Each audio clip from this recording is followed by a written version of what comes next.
American Rambler station wagon, 64, 50,000 registered miles, runs 500 or best offer.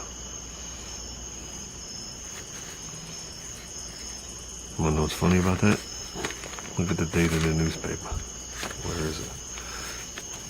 Trust me, there's more to this.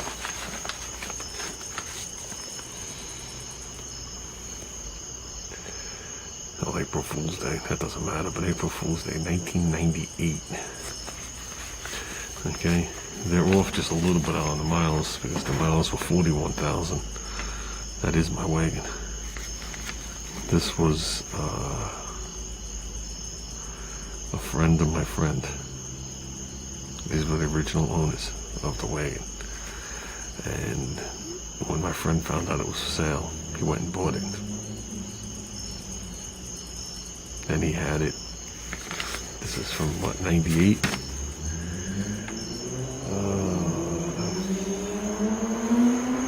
Long time. No need to do the calculations, it doesn't really matter. But yeah, he had it for quite a while. And then obviously I wound up buying it. With all the additional parts that he found for the car, for finding some of the receipts. He bought himself a new NOS handle for the tailgate to crank it down, and what you call it, the headlight bezel. So one was 65, one was 18. Shit, that's a lot of money. I think for back then it was. That was another $90. There's the receipt. But you know, I'm just moving some stuff around in here, and I spotted some things that I forgot. I've been in there so long. So yeah. So that's my wagon. Believe it or not, I didn't pay much more than that. I wish I could find one now in the condition mine was with an extra zero.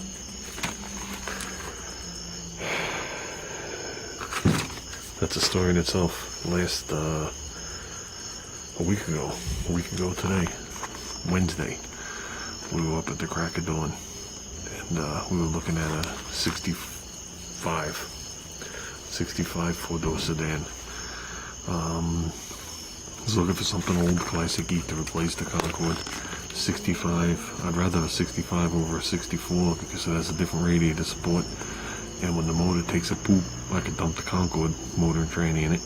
The 64, it just gets a little tight, even though it's the same exact car. The radiator support's shaped different. Like I said, it was a four-door sedan. It looked beautiful in the pictures, so I didn't expect it to look that nice when I got there. The asking price was $2,000. It was like a blue color. The pictures that he sent me had the original interior in it.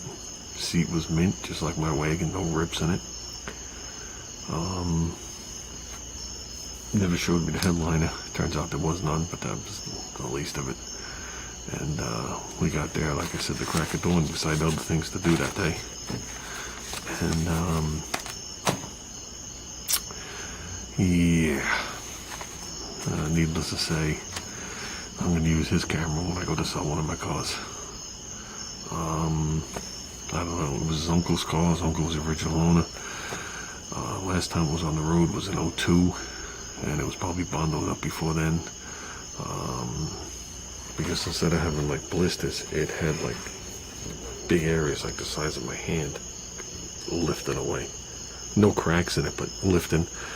Which I said to Junior on the way up there, I said, listen, I said, for the kind of numbers this guy's asking, I said, you're going to see Bondo on the car, and there's going to be problems with the car. I said, I could deal with that, as long as it's a good, solid car. I said, that doesn't matter to me. I want a car we could use every day, rain, snow, you know, whatever. But I did expect it to have a floor in it. When I got there, and I saw the paint work, the paint job. It was one of those paint jobs that half the handle was painted, you know, the trunk lock was half painted, you know, that type of deal. Still, I could have got past all that. Chrome was pitted, but not brutal. The interior looked just like the pictures. The interior looked immaculate, minus no headliner, which is That's common on these cars. The headliners were made of cardboard and they disintegrated. He popped the trunk where the trunk drop-offs were on either side, but the quarter panels were full to the rim with water. So we had a nasty rainstorm the night before. So not only was the trunk filling up, it wasn't draining. And then I decided, he fired it up. It's a flathead. Ran nice. Flathead automatic. I wanted a 3-speed, but it was a flathead automatic. Had mint tires on it. The hubcaps, everything. It was presentable, even though when you got up close, you realized that there was some bondo here and there. It wasn't like the doors were caved in. It was, you had a little bit on the bottom of the fenders and a little bit in the quarter panels that you saw. The rest of the car, all the gaps were good. But when I looked underneath, when I looked under the driver's side, there was no floor pan. You could just see a piece of metal that was laid in there and all the tech screws sticking around. And then when you got under the seat, there was rows of tech screws for some reason. I guess that was not even holding up the seat. Then when you got to the back, there was just like scattered holes throughout, like this big. When I went to the other side, the passenger side, there was no front floor pan or a back floor pan. It was just like the rib where the seat was hooked to.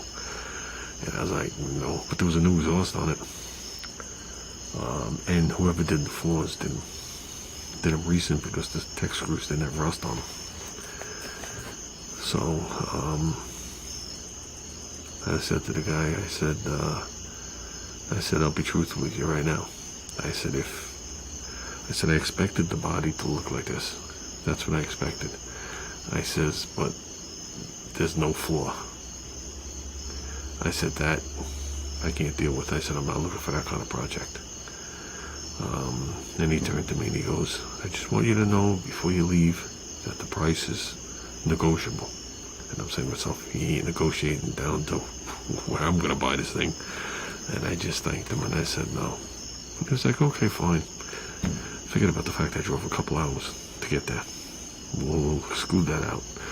And by the time we got in our car, he had it out in the street with the for sale signs on it from the backyard.